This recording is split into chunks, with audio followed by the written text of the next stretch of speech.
문법은 여기 보면 첫 번째 이게 음운 변동이야. 음운 변동. 이 문법 잘 하려면 여기 있는 용어들이 빨리빨리 들어와야 돼. 그러니까 무슨 용언이 뭐고 어간이 뭐고 어미가 뭐고 이런 말들이 빨리빨리 머릿속에 들어와야지 이게 이제 빠른 속도로 이해가 되고 그래서 문제 푸는 것도 간단하게 해결할 수 있는데 이런 기본적인 용어들을 모르면 사실은 해결하기 좀 어려워요. 그러니까 만약에 문법 중에서 내가 기본적인 용어들에 대해서 혼동하는 것들이 좀 있다. 대표적으로 학생들 보면 이제 어간과 어근이 뭐냐 그러면 이것도 이제 잘 구별 못하는 학생들이 있어요. 응? 이 어간은 활용할 때 변하지 않는 부분이고 어근은 원래 실질적인 의미를 가진 형태소입니다. 알았죠? 이런 것들이 서로 다른 건데 원래 이제 어간은 활용해서 사용하는 용어고 어근은 이제 단어를 만들 때 사용하는 언어입니다. 그 다음에 여기 이제 반모음이라는 단어가 나오는데 이걸 모르면 이제 사실은 이 문제를 제대로 맞히기는 좀 어려워요. 알았죠? 그러니까 우리가 원래 의문하면 현대국어에 의문하면 뭐가 있다고 배웠죠? 분절 의문이라는 게 있고 그 다음에 비분절 의문이라는 게 있어요. 그죠? 그리고 여기에는 뭐가 있다? 소리의 길이가 있다. 이게 이제 현대국어에서 비분절 의문이고 중세국어에서는 원래는 비분절 의문에 해당하는 게 뭐죠?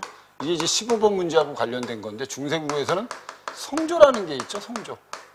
이 성조가 원래 소리의 길이가 아니고 뭐죠? 소리의 높낮이입니다. 높낮이. 알았죠? 이거는 우리 사실 그 1학년 때 국어의 역사 같은 거 배우면서 들어본 적이 있을 겁니다. 그 다음에 이 분절 의문에는 뭐가 있냐면 자음이 있고 그 다음에 뭐가 있고 모음이 있고 수능 특강에 보면 뭐라고 돼 있죠? 반모음이 있다 이렇게 돼 있어요. 이렇게. 오케이? 거기서 그래서 들어본 적이 있을 겁니다. 그러니까 우리가 일반적으로 단모음이라는 건 현대국어에서 10개 있거든요. 10개. 원래 단모음은 발음할 때 입모양이 변하지 않는 걸 단모음이라고 그래요. 이 10개 있고 그 다음에 우리나라 반모음은 지금 원래 이라는 반모음이 있고 오하고 우라는 반모음이 있습니다. 이 두 가지 형태로 나타난단 말이에요. 그래서 원래 우리가 이런 말 하죠. 반모음하고 뭐가 결합하면 단모음이 결합해서 무슨 모음이 된다? 이중모음이 된다. 그러니까 모음에서 기본적으로 알아둬야 될 용어들입니다. 이거. 그러니까 선생님이 원래 그 수능 특강에 있는 문법을 6시간 정도, 6시간 40분 정도에서 찍어가지고 내가 올려놓은 게 있는데 그걸 보면서 되도록이면 이 문법이 좀 약하다고 느끼는 사람들은 이런 걸 달달달 외우라는 게 아니고 여기에 나오는 용어들을 명확하게 좀 알아두라는 겁니다. 그럼 용어는 뭐죠? 동사, 형용사. 어간 뒤에 아나 어로 시작하는 어미가 결합하면 단모음이 뭐로 교체된대요? 반모음으로 교체된대. 이게 여러분들 음운 변동이 원래 몇 가지가 있죠, 원래? 음운 변동이 교체, 탈락, 축약, 첨가 이 4가지 있잖아요, 그죠? 그 중에 이제 모음 교체에 대해서 얘기하는 겁니다, 이게. 가령 예를 들어서 어간 오와 어미 아가 결합해서 와로 발음할 때 단모음 오가 뭐로 교체된다? 반모음 오로 교체된다. 이게 이제 이해가 안 되면 이해가 안 되면 사실 문제 풀기는 조금 어려워요. 그러니까 우리가 만약에 오다라는 말 뒤에 아가 붙으면 우리가 이게 줄여서 뭐라고 하죠? 이리 와 이렇게 되죠, 그죠? 와. 그럼 얘도 단모음이고 얘도 단모음이었다가 얘가 무슨 모음으로 바뀐 거예요? 반모음으로 바뀐 겁니다. 이해됐죠? 이게 반모음이죠, 이게 반모음. 알았죠? 이러면 이제 이게 반모음으로 교체된 거다. 그래서 우리말에 반모음에는 이도 있어요. 2개월도 있단 말이에요. 2개월도. 알았죠? 그래서 반모음 2로 교체되는 예도 있습니다. 그럼 용언의 어간의 단모음이 아어로 시작하는 어미와 결합할 때 2로 교체되는 예를 한번 찾아보세요. 그래서 이건 너무 쉬운 문제였어요. 그러니까 이런 거는 여러분 빨리빨리 해결하는 능력이 좀 있어야 돼요. 문법 잘하려면. 이런 거 여러분들 막 고민하고 하면 문법을 다 맞히기는 어려워. 그래서 우리가 피다라는 말 뒤에 어가 붙으면 뭐가 되죠, 우리? 이렇게 되죠. 피다라는 말 뒤에 어가 붙으면 표가 되죠, 표. 이게 똑같은 거죠, 그죠? 그럼 얘도 무슨 모음이죠? 단모음. 알았죠? 단모음이고, 얘도 단모음인데, 여기서는 얘가 무슨 모음으로 바뀌었다? 반모음으로 바뀌었다. 그러니까 원래 여는 여러분이 이하고 뭐가 결합해서 된 거죠? 어가 결합해서 된 거고, 얘는 반모음이고, 얘는 단모음이고, 그래서 얘가 여가 된 거잖아요, 그죠? 이중모음이. 여기 있던 단모음이 여기 와서 무슨 모음으로 바뀐 거다? 반모음으로 바뀐 거예요. 요게 이제 얘로 들어가면 되죠. 여기 이제 이런 게 없으니까 이것과 같은 걸 찾으면 돼요. 이거는 여러분 뛰다 뒤에 어가 붙어 여가 돼버리면 이거는 뭐가 된 거예요? 1번은 이렇게 알면 되죠. 1번은 반모음 뭐라고 보시면 돼요, 이건? 반모음이 첨가된 겁니다. 이해됐어요? 반모음 첨가. 그 다음에 원래 차 뒤에 아도가 붙어서 차도가 돼버리면 여기 어간의 아하고 어미의 아가 중복되니까 얘가 이제 빠진 거죠. 그죠? 이거는 여러분 뭐라고 보시면 되죠, 이건? 이건 탈락이라고 보면 되는 거고. 그 다음에 잠그다 뒤에 아가 붙어서 여기에 의가 떨어지죠. 그죠? 의탈락은 여러분들 원래 우리가 활용에서도 뭐라고 얘기하죠? 규칙 활용이다. 이렇게 얘기하잖아. 그죠? 의탈락은. 그래서 이게 잠가가 되면 얘도 탈락이다. 이렇게 보시면 되고. 견디다가 뒤에 어서가 붙어서 요 견디다 할 때 뒤하고 어가 붙어가지고 뭐가 됐죠, 이게? 견뎌가 됐잖아요. 그죠? 그럼 여기 있던 뭐가 단모음이 여기 와서 무슨 모음으로 바뀌었다? 반모음으로 바뀌었다. 답은 그래서 이제 4번이 답이 되는 게 맞고. 근데 대부분 이제 이거 가지고 혼동한 사람들은 이제 키우다 할 때 키우다 하고 뒤에 어라가 결합해서 얘 둘이 결합해서 뭐가 됐죠? 이렇게 됐잖아요. 그죠? 키워라. 그러면 여기 있는 단모음이 여기 와서 뭐가 된 거죠? 반모음이 된 겁니다. 이것도. 알았죠? 얘도 반모음이 된 건데 원래 오와 우 반모음을 합쳐서 이렇게 표시하거든요. 사실. 그러니까 얘는 2계열이 아니란 말이야. 알았죠? 무슨 말인지 이해되죠? 그러니까 이게 답이 될 수 없는 거야. 얘도 교체는 맞습니다. 얘도 교체는 맞아요. 알았죠? 근데 얘는 우계열의 교체고 얘는 모계열의 교체다. 2계열의 교체다. 알았죠? 이렇게 알아두면 돼요. 답은 4번이 답이었어요. 뭐 요 정도 문제는 가볍게. 그 다음에 뒤에 이제 이 지문을 볼 때 여기 보면 선생님이 원래 문법에서 이번에 수능에서도 보면 이런 게 많이 나올 거예요. 접사. 여기 보면 뭐 있죠? 어미, 그죠? 이거 있죠. 그 다음에 뒤에 보면 조사, 이런 게 나옵니다. 알았죠? 조사 있죠? 이거 진짜 많이 나옵니다. 그러니까 우리가 원래 수능 시험에서, 원래 일반적으로 알아두셔야 돼. 어미, 접사, 조사는 우리나라 문법에서 발달되어 있는 것들입니다. 그래서 꼭 나올 수 있는 것들이 활용, 높임법, 조사, 접사, 어미, 이건 안 나올 수가 없어요. 그리고 여기서 여러분 이 표제어란 말을 이해 못하는 사람들이 좀 있는데 원래 우리가 여러분 사전에 보면 이런 말이 있잖아. 묻다 01, 그 다음에 묻다 02, 뭐 이런 사전 활용하기 우리 뭐 문제에서 푼 적이 있잖아요. 그죠? 거기에 보면 이 묻다하고 이 묻다가 원래 사전에서 어떻게 쓰여있니? 굵은 글씨로 쓰여있어요. 굵은 글씨로. 알았죠? 이걸 표제어라고 하는 거야. 그럼 여기서 묻다 1, 품사 동사, 묻다 2, 품사 동사, 그럼 여기 첫 번째, 두 번째, 여기 첫 번째, 두 번째 이렇게 나오거든, 사전이. 그럼 얘하고 얘는 무슨 관계라고 배웠니? 얘하고 얘는 무슨 관계니? 표제하고 표제, 도움이 이어져. 이건 소리는 같은데 여러분 의미가 다른 겁니다. 알았죠? 그리고 이 묻다 1에 이렇게 의미가 많기 때문에 얘는 무슨 어가 될 수 있는 거죠? 뜻이 많아서 다이어가 되고 얘도 뜻이 많으면 다이어가 될 수 있는 거야. 알았죠? 그리고 이걸 가지고 품사를 알려주고 여러 가지 정보를 알려주는 게 사전이란 말이야. 그러니까 이 사전과 관련된 문제가 나오면 이건 여러분들 종합 세트라고 생각하셔야 돼요. 알았죠? 다양한 걸 이건 물을 수 있습니다. 여기서 사전이 주는 정보가 다양하기 때문에 알았죠? 이 글이 뭐 몇 자리 서술어인지도 알려주죠. 활용할 때 어떻게 활용하는지도 알려주죠. 알았죠? 뭐하고 자주 결합하는지도 알려주죠. 뜻도 알려주지 않으니까 사전에서는 이 단어의 문법적인 역할이나 의미를 다 알려주는 거예요. 그러니까 여러분 이런 형태가 나오면 다 묻는 거라고 생각하셔야 돼요. 알았죠? 여기 뭐라고 돼 있어? 사전 뜻풀이 대상이 되는 표제 항목을 표제어라고 하는데 표준 국어 대사전의 표제에는 붙임표가 있다. 여기 중심 대상은 이거예요. 그러니까 원래 비문학이나 문법이나 문학에 이렇게 제시문들은 대상과 핵심어를 잘 봐야 돼. 그게 가장 중요한 거예요. 이런 걸 생각 안 하면서 그냥 여러분을 기억하면서 읽으면 안 돼. 이거 쭉 읽다 보면 가장 중요한 대상은 얘고. 알았죠? 이제 붙임표가 쓰이는 경우와 그렇지 않은 경우가 있는데 붙임표가 무슨 역할을 합니까? 그러면 이런 역할을 한대요. 이런 역할. 이해됐죠? 그래서 이걸 밑에서 하나씩 뭐 한 거예요? 구체화시킨 거 아닙니까? 알았죠? 그럼 결국 우리는 붙임표가 어떤 문법적 특성이 있는지 띄어쓰기를 어떻게 하는지 어원과 올바른 표기를 표시할 때 붙임표를 쓴다는데 알았죠? 어떻게 쓰는지 얘를 가지고 이해하면 되는 겁니다. 그냥. 그래서 요게 대상, 요것들이 요 대상에 대한 뭐다? 핵심어들입니다. 이것들을 이해를 잘하는 게 중요한 거예요. 이걸 먼저 찾는 게 중요해. 이게 찾았는데 이해가 되면 더없이 좋은 거고. 알았죠? 이해가 안 되면 비교해서 풀 수도 있어야 돼. 그럼 여기 보면 표제어는 붙임표가 쓰이는 대표적인 경우는 다음은 이 붙임표가 쓰이는 경우인데 쓰이는 경우가 대표적이다. 첫 번째는 접사, 그 다음에 어미가 있습니다. 얘네들을 원래 뭐라고 하죠? 우리 형태소로 얘기하면 접사나 어미를 뭐라고 하죠? 의존 형태소라고 하고 또 뭐라고 합니까? 형식 형태소라고 하죠. 알았죠? 이건 중요한 겁니다, 이건.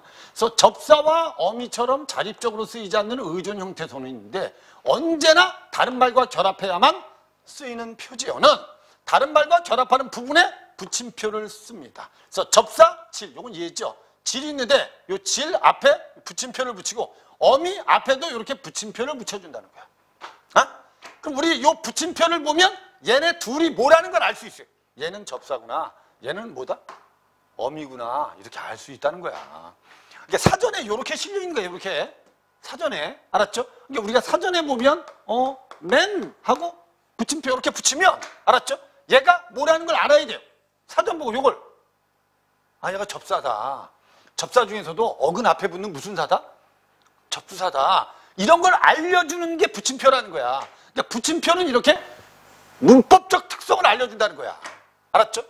무슨 말인지 이해됐죠? 그러니까 질이란 말이 이렇게 붙임표 뒤에 질이 붙으면 아, 얘는 접사인데 전미사구나. 이렇게 알았죠? 그 다음에 이렇게 밑줄 치고 나서 은이 이렇게 붙으면 아, 이거는 어간 뒤에 붙는 어미구나. 알았죠?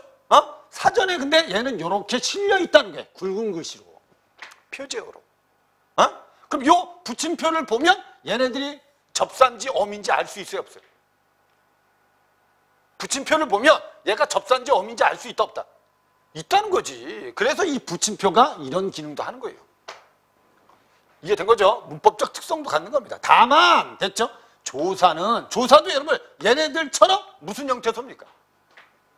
의존 형태소입니다. 형식 형태소란 말이에요. 얘. 문법적인 역할을 하는 거 아니야. 알았죠? 근데 조사는 자립적으로 쓰이지 않지만 단어이기 때문에 조사가 단어인 건 알죠? 접사나 어미는 단어가 아니지만 알았죠? 조사는 여러분 앞말이 자립성이 강하기 때문에 얘는 단어에 포함시킨 겁니다. 그래서 단어이므로 그 앞에 붙임표를 쓰지 않습니다. 오케이? 이게 붙임표를 쓰는 경우하고 안 쓰는 경우가 있다는 거야. 근데 접사하고 어미는 붙임표를 붙이지만 조사는 붙임표를 붙이지 않는다. 그럼 니들 만약에 주격조사에 뭐 있죠, 우리? 이하고 가 있잖아, 가. 알았죠? 만약에 사전에서 주격조사를 찾으면 이렇게 쓰여 있다는 거야, 그냥. 원래 조사는 앞에다 이렇게 붙임표를 붙이지 않는다는 거야, 이게. 이해됐죠? 그럼 요걸 찾으면 뒤에 조사 이렇게 뜻풀이가 나오겠죠. 이해된 거죠, 이거? 그래서 조사는 붙임표를 붙이지 않는다. 용언의 어간도 자립적으로 쓰이진 않아요. 원래 용언의 어간이 무슨 형태소니? 의존 형태소잖아. 어미가 있어야지 자립적이잖아. 그죠? 그래서 어미다와 결합한 기본형을 표제어가 되고 용언의 어간과 어미 사이에 뭐 붙이지 않는다? 붙임표를 붙이지 않습니다. 알았죠? 그러니까 우리가 먹다라는 말이 어간이고 뒤에 다가 붙으면 이렇게 쓰지 않는다는 거예요. 우리 사전에. 사전에 얘 붙이지 않는다. 알았죠? 그럼 요건 이제 붙임표를 붙이는 경우하고 붙이지 않는 경우인데 붙이면 요 특성을 나타내 줄 수 있대요. 문법적인 특성. 이해된 거지, 이제? 이해된 거죠? 그 다음에 이제 둘째는 둘 이상의 구성 성분으로 이루어진 표제어에는 가장 나중에 결합한 성분만 붙임표를 붙여줍니다. 2등분선에서 원래 첫 번째는 2등분이 결합하고 마지막에 얘가 결합한 거기 때문에 이런 걸 무슨 어라고 하니? 원래 합성어라고 하잖아요. 알았죠? 근데 이때 선이 마지막에 결합했기 때문에 2등분 그 다음에 선 요 사이에 붙임표를 붙인다. 이해된 거죠? 요건 끝입니다. 이해된 거죠, 이제? 요거는 이제 붙임표를 딱 보면 얘가 맨 마지막에 결합한 복합어라는 걸 알 수 있다는 겁니다. 이해된 거죠, 이제? 요건 아주 쉬운 거고. 그 다음에 이제 무덤하고 노름하고 이따가처럼 기원적으로 두 구성 성분이 결합한 단어들이 있어요. 그럼 이런 걸 다 뭐라고 합니까? 이거 다 뭐죠? 이거 다 파생어입니다. 알았죠? 파생어인데 두 구성 성분이 결합한 단어지만 붙임표가 쓰이지 않는 경우가 있습니다. 근데 붙임표가 쓰이는 경우도 있고 쓰이지 않는 경우도 있다는 걸 이제 알아두고 이 붙임표가 붙으면 어떤 기능을 하는지를 이해하면 되는 거야. 어떤 기능을 하는지. 한글 맞춤법에서 현대국어에서 새로운 단어를 만들지 못하는 전미사가 있어요. 이런 전미사가 결합하는 경우나 됐죠? 또는 단어의 의미와 어근 또는 어간의 본뜻과 멀어진 경우에 해당하는 단어 소리대로 적는 것을 원칙으로 합니다. 이처럼 소리대로 적은 단어들을 구성 성분이 원래 형태의 음절로 나누어지지 않으니까 이건 뭐 붙이지 않는다? 표제를 붙이지 않습니다. 알았죠? 그러니까 원래 저기 무덤 같은 경우도 원래 여러분 묻다 뒤에 뭐가 붙은 거예요? 어미 붙은 거예요. 알았죠? 얘가 어근이고 얘가 뭐다? 접사예요. 접사. 파생어입니다. 이거. 얘가 뭐라고? 어근이고, 알았죠? 얘가 뭐라고? 접사예요. 그래서 이렇게 얘가 어미 뭐냐면 어미 현대국어에서 새로운 단어를 만들지 못하는 접사예요. 쉽게 말하면 흔하지 않은 접미사입니다. 흔히 쓰이지 않는 접미사. 알았죠? 우리 여러분 집 뒤에 뭐가 붙으면 웅이 붙으면 이게 뭐가 되니? 지붕되죠? 알았죠? 얘도 똑같은 거예요. 근데 얘는 이제 얘하고 다른 거다 이거. 알았죠? 얘는 여러분 이게 명사고 명사. 얘는 여러분 원래 용언의 어간이고 얘 접사고. 알았죠? 그래서 얘는 원래 흔히 쓰이지 않는 접사이기 때문에 쓸 때 뭐대로 쓴다? 소리대로 씁니다.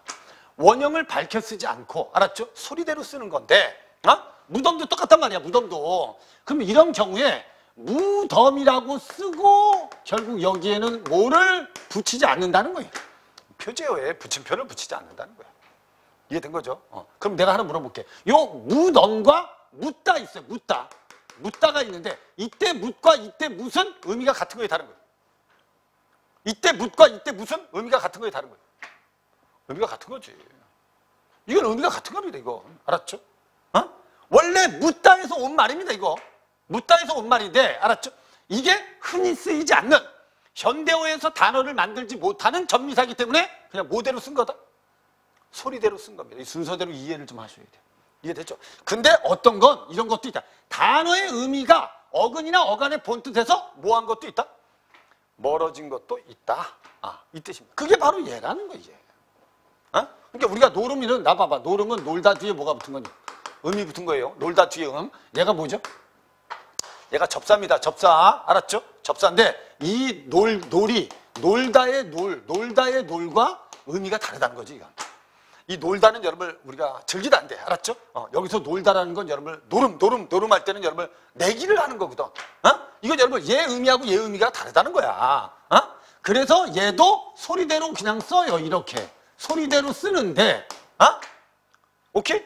얘는 얘하고 얘가 의미가 같은 거고 얘하고 얘가 의미가 다른 거라는 거야. 이게. 그 차이를 이제 뒤에서 예를 든 거야. 그래서 무덤은 접미사, 어문, 현대 국어에서 새로운 단어를 만들지 못해요. 따라서 어근 묻과 접사, 어미 결합한 무덤은 소리대로 적어요. 그리고 여기에는 붙임표를 붙이지 않습니다. 알았죠? 엄과 비슷한 접미사의 얘네들이 있어요. 그럼 얘네들은 여러분 이런 접사가 붙으면 뭐대로 쓴다 그냥? 소리대로 쓰고 붙임표를 붙이지 않는다. 이런 뜻입니다. 그 다음에 노름은 뭡니까? 그러면 놀다의 본뜻만으로는 그 의미가 돈이나 재물 따위를 걸고 내기를 하다의 놀다의 의미하고는 거리가 멀어졌다는 거죠. 사실을 알기 어렵습니다. 조금 지난 뒤에를 뜻하는 있다가도 어간 이세 본뜻에서 멀어졌다는 거죠.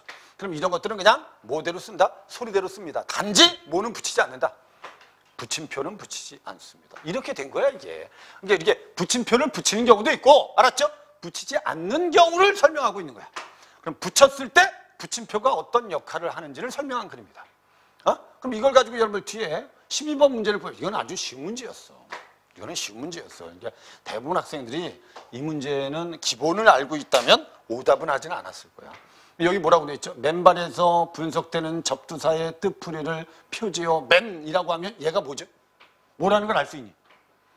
이렇게 맨 뒤에 붙임표를 딱 붙이면 얘가 접두사라는 걸 알려준다는 거죠. 알았죠? 이때는 붙여줘야 됩니다. 알았죠? 나만 비를 맞았다 해서 격조사의 뜻풀이를 표지어에서 늘에서 확인할 수 있지. 여기는 붙임표를 붙이면 안 된다는 거예요. 요 늘이 여러분 뭐죠? 이게 무슨 격조사? 목적격 조사입니다. 얘는 여러분 붙임표를 붙일 필요가 없다는 거예요. 조사는. 뭐 이건 충분히 비교할 수 있어요. 저도 학교 앞에서 삽니다 할 때 이 삽니다는 여러분 원래 동사의 뜻풀이는 살다에서 확인할 수 있는 겁니다. 원래 동사의 뜻풀이는 살다에 비읍니다가 붙으면 얘가 떨어져요. 알았죠? 이런 걸 뭐라고 하죠? 리을 탈락이라고 하고 원래 이거 활용해서 규칙이라고 합니다. 올해 수능 시험에 활용이 출제될 가능성이 아주 높습니다. 알았죠? 얘는 규칙 활용입니다. 규칙 활용. 근데 이 단어를 우리가 사전에서 찾을 때는 기본 어간 뒤에 뭐를 붙인 게 다를 붙인 게 사전에 실리는 겁니다. 이해됐죠? 그리고 여기에는 뭐를 붙이지 않는다? 붙임표를 붙일 필요가 없습니다. 그러니까 이 단어를 찾으면 되는 겁니다. 붙임표가 없는. 이해된 거지? 그 다음에 이것도 이제 앞과 집이 결합한 단어를 앞집처럼 띄어쓰지 쓰면 안 돼요라는 정보를 표시할 때 앞집을 확인할 수 있습니다. 맞죠?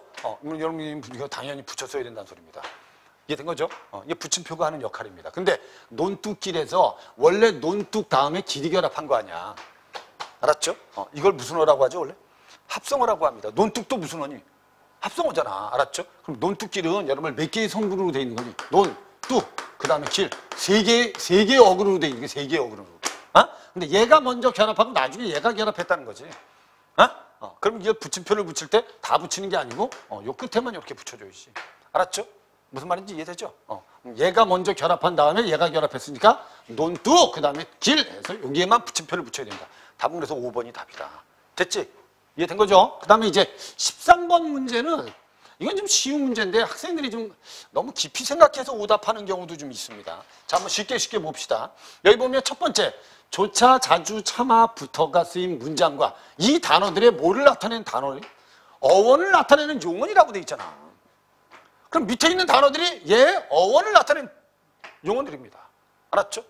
그럼 이 조차란 말은 여러분 족이란 단어에 좀 발음이 그렇다. 됐죠? 그 다음에 뒤에 아가 붙어 얘가 접사입니다. 아가 붙은 거예요. 알았죠? 그러니까 왜 이렇게 쓰여 있어? 좀 더 정확하게 쓰면 이렇게 된 거예요. 이렇게. 자, 여기에 뭐가 결합한 거고 아가 결합한 거고 요게 소리대로 뭐가 된 거다 그냥? 이렇게 쓴 거예요. 소리대로. 여기에는 붙임표를 붙일 필요가 없죠. 그 다음에 밑에 있는 것 젖혔다. 요 말이 있죠. 그럼 여기서 요 어근과 요 어근의 의미가 같은지 다른지만 찾으면 되는 거야. 우리 기억에서는 뭐라고 돼 있죠? 요 어근과 알았죠? 요 어근의 의미가 서로 멀어진 경우도 있고 같은 경우도 있어. 알았죠? 근데 지금 우리는 뭘 찾아야 돼? 멀어진 경우를 찾는 거예요. 노름처럼. 알았죠? 이 밑에 사례가 다 있었는데 그럼 얘하고 조차란 말하고 결국 뭐하고? 조찼다는 의미가 다르죠. 얘는 여러분 무슨 뜻이에요? 동생이 누나의 기발한 생각을 따르다요. 됐죠? 근데 여기서 나조차, 나까지 이런 뜻이거든. 이해된 거죠? 그럼 이건 의미가 달라진 거야. 의미가 멀어졌기 때문에 얘는 될 수 있다는 거지. 알았죠? 근데 요거는 여러분 자주란 말은 여러분 잣 뒤에 뭐가 붙은 거죠? 우가 붙어서 요게 소리대로 자주가 된 거야. 알았죠? 그리고 밑에 있는 잦다하고 의미가 같으냐? 이게 잦았다하고. 그럼 이것도 여러분 문맥을 보면 누나는 이거는 의미 가지고 푸는 건데 휴일에 이 책을 많이 읽었습니다. 동생은 늦잠 때문에 지각을 많이 했습니다. 이런 의미면 이건 의미가 좀 같으네. 알았죠? 그러면 얘는 의미가 멀어졌다고 볼 수 없다는 거지. 이해된 거죠? 그러면 이제 우리는 일단은 자주는 X네. 이해된 거죠? 자주는 X네. 그 다음에 참아도 여러분 참다 뒤에 뭐가 붙은 거죠? 아가 붙어서 이게 참아가 된 거거든. 참아가 된 거야. 그럼 요때 참았다하고 여기 참하고 같은 의미냐 이거지. 같은 의미가 아니죠. 그죠? 이때 참다는 여러분 뭐 한다는 뜻이죠? 인내하다 이 뜻 아니야. 인내하다. 근데 여기서 나는 참아 그 눈을 볼 수 없었습니다. 됐죠? 이게 이때 참하고 이때 참은 의미가 이미 멀어진 겁니다. 됐죠? 그럼 얘도 해당성이 되죠. 이거 나 붙어도 여러분 뒤에 뭐가 붙어서 어가 나중에 붙어가 된 겁니다. 소리대로 적어서. 알았죠?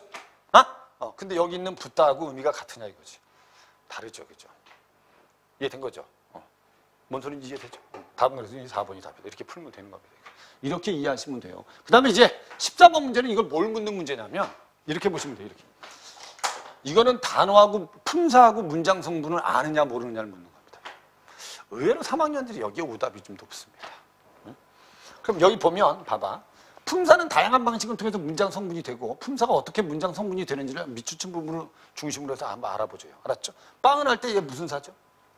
조사죠. 조사인데 무슨 조사죠? 이거? 조사의 종류에 뭐 있죠? 격조사, 보조사, 접속조사. 기본이야. 내가 그랬잖아. 조사는 기본이야. 조사는 아주 중요합니다. 얘는 보조사예요. 보조사. 그 다음에 아주는 얘는 뭐죠? 얘는 부사입니다. 부사. 어른이 되다. 되다 앞에 있는 어른은 이건 문장 성분이 뭐죠? 보어입니다. 보어. 이해됐죠? 병철이가 대학생이 되었다 하면 대학생 이가 되다 앞에 붙어있기 때문에 보어입니다. 보어. 알았죠? 그 다음 장미였다. 장미였다는 장미 뒤에 이다 뒤에 뒤에 다가 붙은 거거든요. 그죠? 그래서 장미 뒤에 뭐가 붙은 거죠? 요 이가 뭐니? 이가 서술적 조사입니다. 이걸 이제 대부분 혼동하는 사람들이 있어요. 다람쥐 3마리 할 때 새가 뭐죠? 뒤에 조사가 붙을 수 없고 뒤에 체언이 왔기 때문에 얘가 얘를 꾸며주는 뭐다? 수관형사입니다. 이건 품사를 과연 알고 있느냐 없느냐를 묻는 거예요. 알았죠? 그래서 뒤에 선택지를 보면 이건 여러분 원래 문법을 기본적으로 했던 학생들은 이 4번이 그냥 잘못됐다는 걸 알 수 있어요. 왜냐하면 이 4번은 명사 뒤에 바로 어미가 붙는다면 있을 수 없는 거예요. 어미는 여러분 어디 뒤에 붙는 거예요? 어간 뒤에 붙는 거예요. 어간 뒤에. 알았죠? 명사 뒤에 어미가 바로 붙는다. 이건 말도 안 돼. 여기서 명사가 격조사하고 격조사가 아니죠. 보조사입니다. 됐죠? 그 다음에 부사가 관형사를 수식하고 있습니다. 아주 옛 할 때 얘가 얘를 꾸며주고 있다는 거죠. 이건 가능한 겁니다. 너희들 원래 관형사는 뭘 꾸며주죠? 명사, 대명사, 수사, 체어를 꾸며줍니다.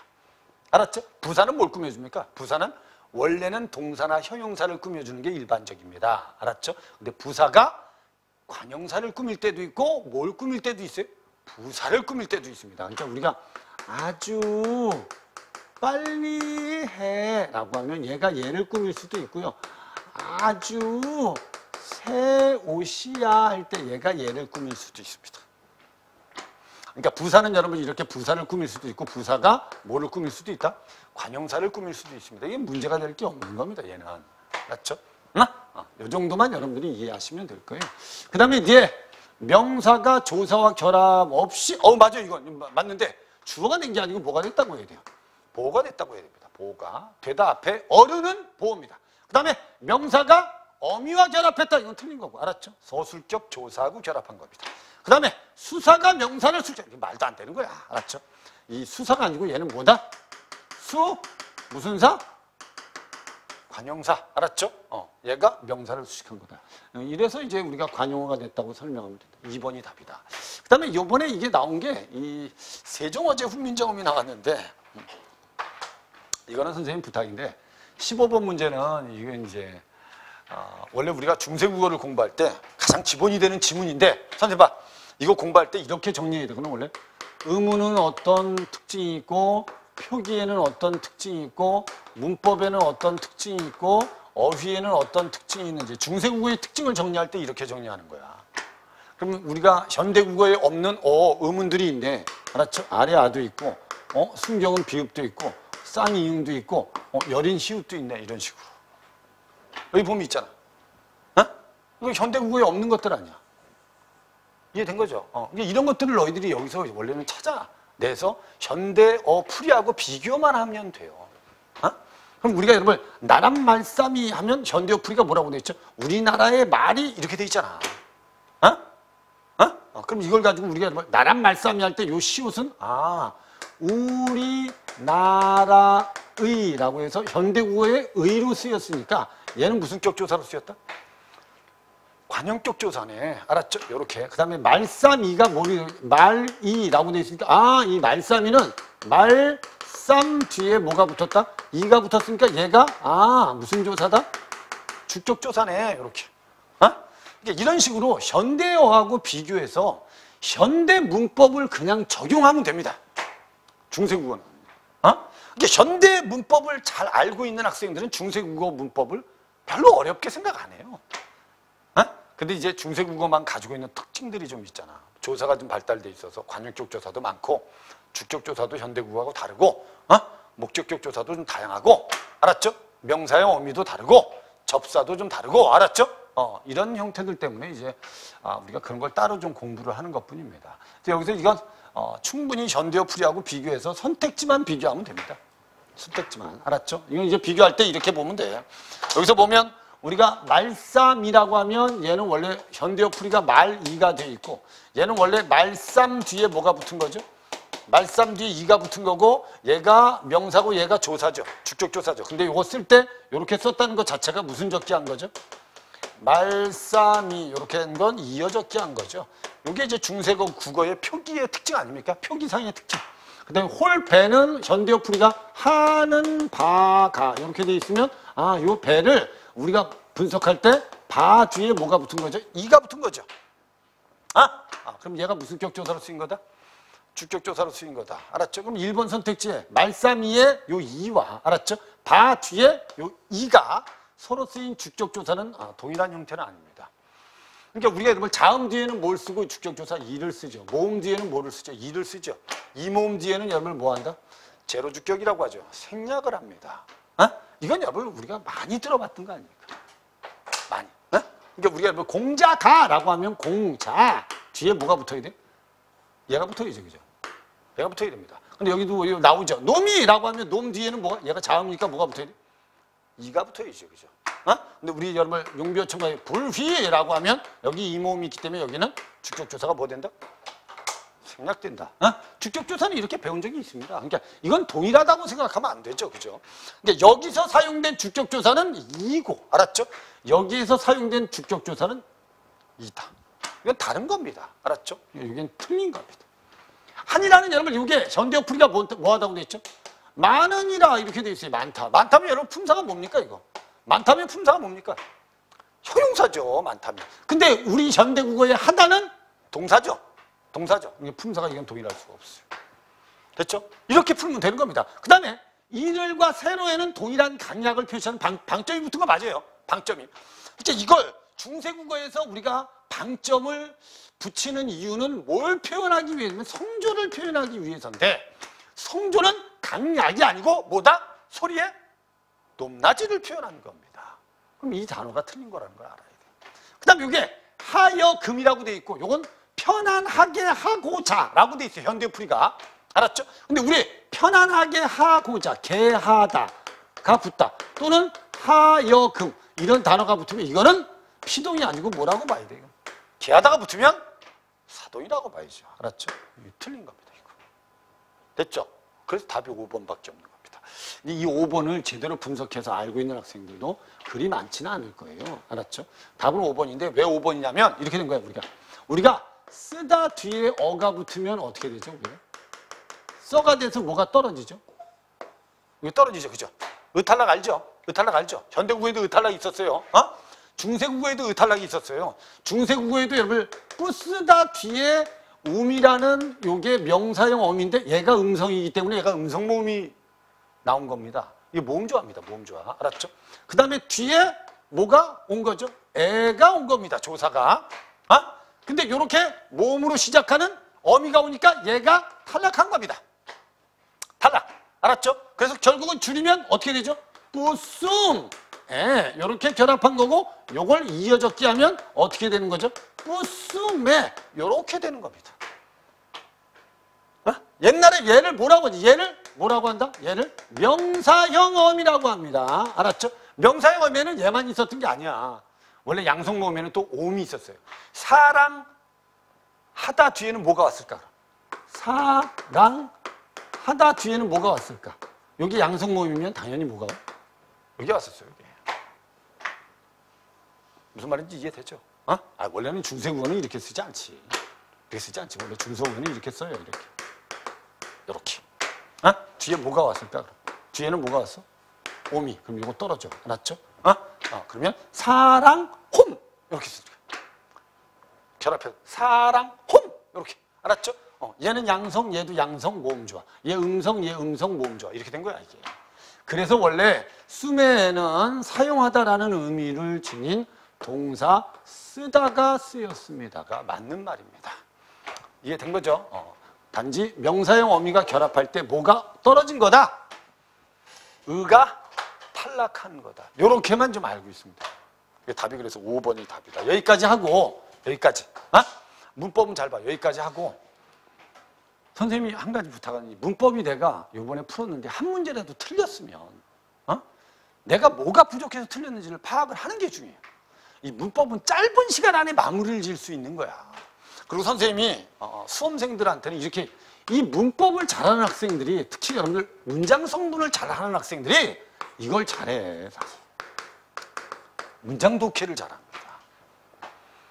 그러니까 내가 글 독해를 잘하려면 문장에서 뭘 잘 찾아야 돼요. 사실. 주어, 서술어, 목적어는 기본적으로 찾아야 되거든. 이게 안 돼 있는 학생들은 사실 시 같은 거 정확하게 읽기 어렵고 비문학 여러분 독해하기 힘들어. 그러니까 문법을 잘하면 나중에 독해하는 데도 도움이 되니까. 알았죠? 품사나 문장 성분은 기본이야. 기본. 알았죠? 그러니까 지금 남은 기간 동안에 내가 부족한 용어라든지 이런 걸 익히시면 돼요. 선생님이 원래 6시간으로 끝내는 국어 문법 올려놓은 동영상을 가지고 반복적으로 보면서 거기에 나온 용어들을 좀 익혔으면 좋겠다. 아니 고등학교 3학년 수험생에 체언이란 말이 나오는데 체언이 무슨 말인지도 모르고 알았죠? 어근이란 말이 있는데 어근이 무슨 말인지 모르겠다. 어? 그러니까 우리 기본적으로 여러분 어미하면 어미의 종류 있니 없니? 있지. 어말 어미, 선어말 어미. 접사에도 여러분 종류 있어 없어? 지배적 접사, 한정적 접사. 조사에도 종류 있어요 없어요? 격조사, 보조사, 접속조사. 어? 그러니까 원래 모든 용어들은 기본이야. 종류는 기본적으로 알아야 돼. 품사의 종류, 문장 성분의 종류, 문장의 종류. 알았죠? 기본이란 말입니다. 이런 것들은 여러분 좀 부족하다고 생각하면 빨리 익히는 게 좋아. 이게 또 마지막에 여러분 수능 한 뭐 일주일 남겨놓고 여러분 그때 막 마무리하면 되지 않습니까? 안 돼. 그때는 마음이 급해서 머릿속에 들어가지 않아. 미리 마무리 짓는 게 좋은 거예요. 이해된 거지?